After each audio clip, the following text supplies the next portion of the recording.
तारीख थी 31 दिसंबर 2021। दुनिया नई उम्मीद और जोश के साथ नए साल का जश्न मनाने की तैयारी में लगी थी। मुंबई की रहने वाली 19 साल की जानवी कुकरेजा के लिए ये तारीख कुछ ज़्यादा ही खास थी, क्योंकि इसी दिन उनके पापा का बर्थडे था। इसके अलावा 31 दिसंबर की ही रात जानवी के कुछ बेहद ही क्लोज फ्रेंड ने रात में नए साल की पार्टी रखी थी। सब कुछ ठीक चल रहा था, मगर अचानक नई साल की पहली सुबह लगभग 5 बजे जानवी के परिवार वालों को एक फ़ोन कॉल आता है और सब कुछ बदल जाता है। पार्टी में जानवी के साथ एक दिल दहला देने वाली घटना को अंजाम दिया गया था। जानवी के शरीर पर 48 गहरे जख्म के निशान थे।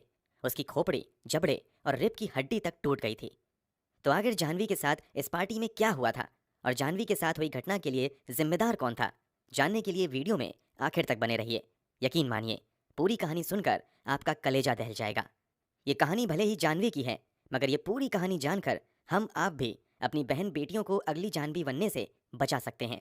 अगर आप जानवी कुकरेजा केस के बारे में थोड़ा बहुत जानते भी होंगे, तो आप अब तक सिर्फ वही कहानी जानते होंगे जो आपको मीडिया ने बताई है। लेकिन हम आपको मीडिया द्वारा बताई या बनाई कहानी के साथ साथ वो सच्चाई भी बताएंगे जो जानवी की माँ ने तथा पार्टी में मौजूद दोस्तों ने खुद बताया था। तो वीडियो में अंत तक जरूर बने रहें। ये कहानी मुंबई के खार इलाके में रहने वाली जानवी कुकरेजा की है। जैसा कि वीडियो की शुरुआत में हमने बताया, 31 दिसंबर को जानवी के पिता का बर्थडे था। इस मौके पर जानवी ने घर में ही एक छोटी सी पार्टी रखी थी, जिसमें जानवी के कुछ बचपन के दोस्त तथा उनके कुछ पड़ोसी शामिल हुए थे। इस पार्टी में शामिल होने वाले लोगों में जानवी के दो बेहद ही खास दोस्त श्री जोग धनकर और दिया पदलकर भी शामिल थे। जानवी के घर पर यह केक कटिंग लगभग 7 बजे हो गई थी। जानवी का एक और दोस्त था, यश आहूजा, जो खार में स्थित भागवती हाइट्स बिल्डिंग में रहता था। यश ने अपने दोस्तों के साथ मिलकर भागवती हाइट्स बिल्डिंग में नए साल का जश्न मनाने के लिए एक पार्टी रखी थी, जिसमें जानवी कुकरेजा, श्री जोग धनकर और दिया पदलकर समेत कुल 15 दोस्त शामिल हुए थे। प्लान के मुताबिक ये पार्टी 9 बजे शुरू होनी थी और लगभग 11 बजे तक चलनी थी। इसलिए 7 बजे केक काटने के बाद जानवी अपने दोनों ही दोस्तों के साथ यश आहूजा की बिल्डिंग में आ जाती है। मगर यहाँ आकर पता चलता है कि कुछ कारणों से पार्टी का समय अब बदलकर रात के 11 बजे कर दिया गया है। इसलिए जानवी वापस फिर अपने घर चली जाती है। घर पर कुछ देर रुकने के बाद जानवी लगभग 11 बजे अपने दोस्तों के साथ पार्टी के लिए निकल जाती है। आप सोच रहे होंगे कि आखिर इतनी रात में जानवी पार्टी में गई ही क्यों थी। तो बता दें, इस पार्टी में केवल 15 लोग ही शामिल हो रहे थे। उनमें से 5 लड़कियां तो जानवी के ही अपार्टमेंट में रहती थीं। इसके अलावा श्री जोग धनकर और दिया पदलकर की जानवी से जान पहचान लगभग 12 से 15 साल पुरानी थी। यानी ये सभी बचपन के दोस्त थे। इन सभी को जानवी के माता पिता भी काफ़ी अच्छे से जानते थे। वैसे भी मुंबई में 31 दिसंबर की रात लेट नाइट पार्टी कोई नई बात नहीं थी। इसलिए जानवी अपने दोस्तों के साथ पार्टी में आ जाती है और एंजॉय करने लग जाती है। वैसे तो पार्टी 1 बजे तक ही खत्म हो जानी थी, मगर पार्टी कुछ लंबी चल जाती है। इस कारण जानवी रात में वापस अपने घर नहीं जाती है। हालांकि इसी बीच लगभग 1:30 के करीब जानवी के पिता उसे फ़ोन करते हैं, मगर उसका फ़ोन बिजी आता है। इसके बाद वो फिर 2:30 बजे, यहाँ तक कि सुबह 3 बजे भी फ़ोन करते हैं, मगर जानवी फ़ोन रिसीव नहीं करती है। चूंकि जानवी अपने ही बचपन के दोस्तों के साथ पार्टी कर रही थी, इसलिए जानवी के माता पिता जानवी द्वारा फ़ोन रिसीव ना करने के बावजूद ज़्यादा चिंतित नहीं होते हैं और वो सोचते हैं कि पार्टी के बाद ज़्यादा रात होने की वजह से जानवी दोस्त के यहाँ ही रुक गई होगी, क्योंकि ऐसा कई बार पहले भी हो चुका था। अब तारीख बदल कर हो गई थी 1 जनवरी 2022। अभी सुबह के 5 ही बजे थे कि जानवी के पिता प्रकाश कुकरेजा के मोबाइल की घंटी बजती है। इन्हें लगता है कि शायद किसी ने नए साल की बधाई देने के लिए इतनी सुबह फ़ोन किया है, मगर फ़ोन उठाते ही उनके पैरों तले ज़मीन खिसक जाती है। फ़ोन पर उन्हें कहा जाता है कि जानवी का एक्सीडेंट हो गया है। इस कॉल के कुछ ही मिनट बाद पार्टी में जानवी के साथ ही गई दोस्त दिया पदलकर के पिता समीर पदलकर का भी फ़ोन जानवी के पिता के पास आता है और वो भी बताते हैं कि बच्चों का एक्सीडेंट हो गया है, आप जल्दी से खार पुलिस स्टेशन चले आइए। समीर ये भी कहते हैं कि दिया हिंदुजा हॉस्पिटल में एडमिट है, जबकि जानवी भाभा हॉस्पिटल में है। इस पर जानवी के पिता तुरंत कहते हैं कि जब दोनों बच्चियां पार्टी में साथ में गई थीं और दोनों का एक्सीडेंट भी साथ में हुआ है, तो दोनों अलग अलग हॉस्पिटल में क्यों हैं और मुझे हॉस्पिटल की बजाय पुलिस स्टेशन क्यों बुला रहे हैं। इस पर दिया के पिता जानवी के पिता को कहते हैं कि आप जितनी जल्दी हो पुलिस स्टेशन आ जाइए, यहाँ आपको जानकारी मिल जाएगी। इतना सुनते ही जानवी के पिता भागते हुए खार पुलिस स्टेशन जाते हैं। यहाँ उन्हें दिल दहला देने वाली जानकारी दी जाती है। उन्हें बताया जाता है कि आपकी बेटी जानवी की डेथ हो गई है। वो भगवती हाइट्स बिल्डिंग के ग्राउंड फ्लोर पर मृत पाई गई हैं।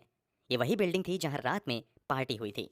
ये खबर सुनकर जानवी की मां निधि प्रकाश कुकरेजा भी भागती हुई हॉस्पिटल जाती हैं, जहां जानवी की लाश रखी हुई थी।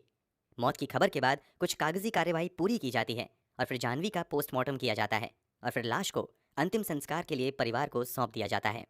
इस अंतिम संस्कार के दौरान जानवी के माता पिता को एक बात बहुत ज़्यादा खटकती है कि बीती रात पार्टी में जितने भी दोस्त शामिल हुए थे वो सभी जानवी के बेहद ही करीबी थे। उनमें से कई तो जानवी के पड़ोसी और बचपन के दोस्त थे। इसके बावजूद जानवी की मौत के बाद ना तो जानवी का कोई दोस्त उसके घर पर गया था और ना ही एक पड़ोसी होने के नाते ही कोई जानवी के माता पिता को झूठी ही सही तसल्ली देने गया था। अब इन लोगों को शक होने लगता है कि जानवी की मौत नेचुरल डेथ तो नहीं है, बल्कि जरूर किसी बड़ी साजिश के तहत जानवी की जान ली गई है। इधर पुलिस भी इसे एक अननेचुरल डेथ मानते हुए एफआईआर दर्ज कर जांच शुरू कर देती है।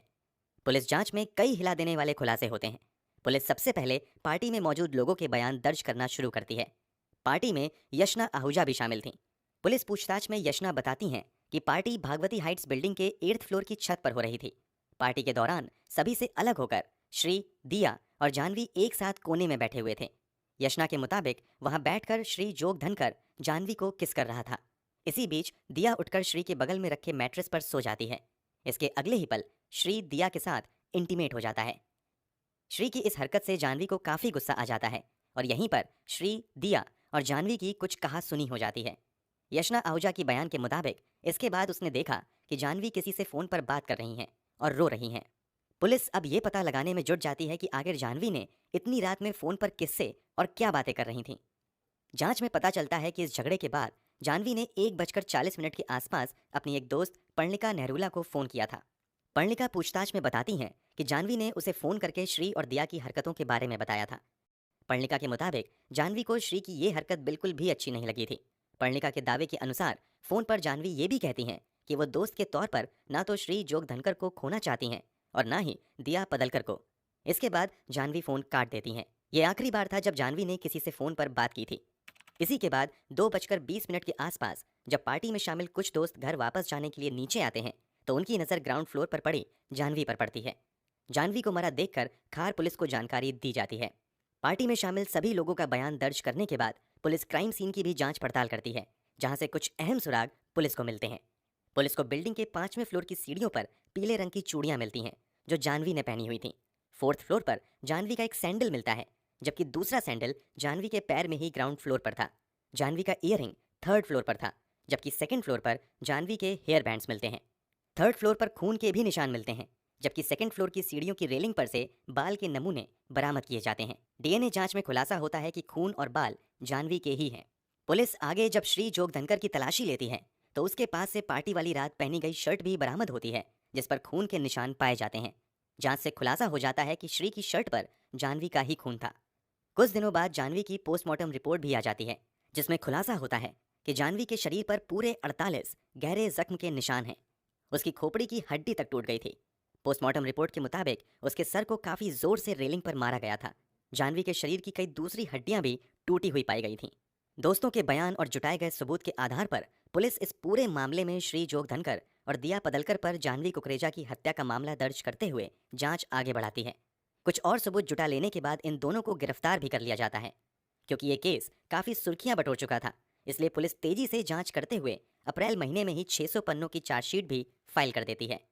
चार्जशीट के मुताबिक जानवी की मौत कोई एक्सीडेंटल डेथ नहीं थी, बल्कि उसे बड़ी ही बेरहमी के साथ मारा गया था और उसे मारने का इल्जाम किसी और पर नहीं बल्कि जानवी के बचपन के दोस्त और कथित बॉयफ्रेंड श्री जोग धनकर और दिया पदलकर पर लगा था।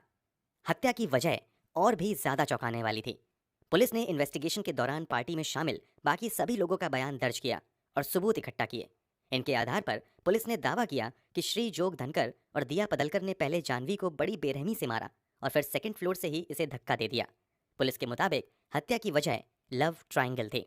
जानवी के दोस्तों के दावे के अनुसार जानवी और श्री जोग धनकर एक दूसरे को पसंद करते थे। दूसरी तरफ दिया पदलकर भी जानवी की बेस्ट फ्रेंड थी, लेकिन जानवी के पीठ पीछे श्री ने दिया के साथ भी दिल लगी शुरू कर दी थी। इसलिए पार्टी के दौरान पहले तो श्री जानवी को किस करता है और बाद में अगले ही पल दिया के साथ अंतरंग हरकतें करने लगता है। ये बात जानवी को अच्छी नहीं लगती है और इसी बात को लेकर इन तीनों में काफी झगड़ा होता है। ये झगड़ा 8th फ्लोर से शुरू होता है, जो नीचे आते आते हाथापाई में बदल जाता है। पुलिस की रिपोर्ट के मुताबिक 5th फ्लोर पर आकर इन तीनों में हाथापाई की नौबत आ जाती है तथा दिया और श्री मिलकर जानवी को मारते हैं। इस दौरान जानवी भी अपने बचाव में इन दोनों पर वार करती है। इस कारण दिया के होठों में चोट लगती है, वहीं श्री को भी कुछ चोट आती है। इसके बावजूद ये दोनों जानवी को मारते हुए दूसरे फ्लोर पर लाते हैं। यहाँ दोनों मिलकर पहले जानवी के सर को जोर से रेलिंग पर मारते हैं और फिर उसे वहां से सीधे नीचे ग्राउंड फ्लोर पर गिरा देते हैं। जिससे जानवी की बेहद ही दर्दनाक तरीके से मौत हो जाती है। जब जानवी के कुछ दोस्त रात में जानवी का शव नीचे पड़ा हुआ दिखते हैं तो सबसे पहले वो श्री को ही फोन करते हैं, क्योंकि उन्हें मालूम था कि श्री जानवी का बॉयफ्रेंड है। मगर पहले तो श्री फोन नहीं उठाता है, और जब कुछ समय बाद फोन उठाता है तो जानवी की मौत की खबर सुनकर भी बिल्कुल सामान्य रिएक्ट करता है। जब पुलिस श्री जोग धनकर और दिया पदलकर को गिरफ्तार करके पूछताछ शुरू करती है तो ये दोनों जानवी की हत्या से इनकार करते हैं और पहले ही दिन से कहते हैं कि उस रात क्या हुआ था मुझे कुछ भी याद नहीं है, क्योंकि उस समय हम सभी नशे में थे। कमाल की बात तो ये है कि इस कथित हत्या को 1 साल होने को है, मगर अब तक श्री जोग धनकर और दिया पदलकर ने हत्या की बात नहीं कबूली है, बल्कि ये दोनों आज भी अपने उसी स्टैंड पर कायम हैं कि मुझे कुछ भी याद नहीं है। दूसरी तरफ पुलिस को आज तक एक भी आई विटनेस नहीं मिल पाया है। मतलब पार्टी में 15 लोग थे, लेकिन किसी ने इन्हें जानवी को मारते हुए या नीचे गिराते नहीं देखा। हालांकि कुछ लोगों ने इन तीनों को आपस में झगड़ते हुए जरूर देखा था। इन गवाहों के अलावा पुलिस के पास फॉरेंसिक और कुछ सर्कमस्टेंशियल एविडेंस है, जिसके आधार पर पुलिस दावा करती है कि जानवी कुकरेजा की हत्या श्री जोग धनकर और दिया पदलकर ने मिलकर की है। अभी तक किसी भी आरोपी का गुनाह कोर्ट में साबित नहीं हो सका है और मामले की सुनवाई अभी चल ही रही है। 2022 के जुलाई महीने में इस केस के मुख्य आरोपी श्री जोग धनकर और दिया पदलकर ने अदालत में बेल की अर्जी दाखिल की थी, मगर अदालत ने सर्कमस्टेंशियल एविडेंस को काफी मजबूत मानते हुए बेल देने से इनकार कर दिया था। इस कारण ये दोनों अभी जेल में हैं। अब तक की जो कहानी हमने बताई है वो पार्टी में मौजूद दोस्तों द्वारा पुलिस को दिए गए बयान पर आधारित है। अब हम आपको इस कहानी का दूसरा पक्ष यानी वो पक्ष भी बताते हैं जो पीड़िता जानवी कुकरेजा की मां ने मीडिया को बताया था। एक तरफ जानवी के दोस्त और पुलिस दावा करती है कि जानवी और श्री एक दूसरे को प्यार करते थे, जबकि जानवी की मां का कहना है कि ये दोनों दोस्त जरूर थे, मगर इन दोनों में प्यार जैसी कोई बात नहीं थी और ना ही ये दोनों रिलेशनशिप में थे। जानवी की मां का दावा है कि जानवी की हत्या जरूर किसी दूसरी वजह से की गई है और उसी वजह को छुपाने के लिए दोनों आरोपी उस रात की घटना के बारे में सब कुछ भूलने का नाटक कर रहे हैं। क्योंकि ये मामला अभी अदालत में है, इसलिए पूरे मामले पर हम कोई अंतिम टिप्पणी नहीं करेंगे। दोषी कौन है वो तो आने वाले समय में ही पता चलेगा। फिलहाल दोस्तों, आपको क्या लगता है कमेंट बॉक्स में ज़रूर बताएं। अगर आपको हमारी मेहनत पसंद आई हो तो इस वीडियो को लाइक करते हुए शेयर भी करें, ताकि बाकी लोग भी इस कहानी के बारे में जान सकें और अभी से ही सतर्क हो जाएं। अगर आपने अब तक इस चैनल को सब्सक्राइब नहीं किया है तो जल्दी से चैनल को सब्सक्राइब कर लें, बेल आइकन दबाकर नोटिफिकेशन ज़रूर ऑन कर लें। मिलते हैं क्राइम की दुनिया से जुड़ी ऐसी ही एक और सच्ची कहानी के साथ अगली वीडियो में। धन्यवाद।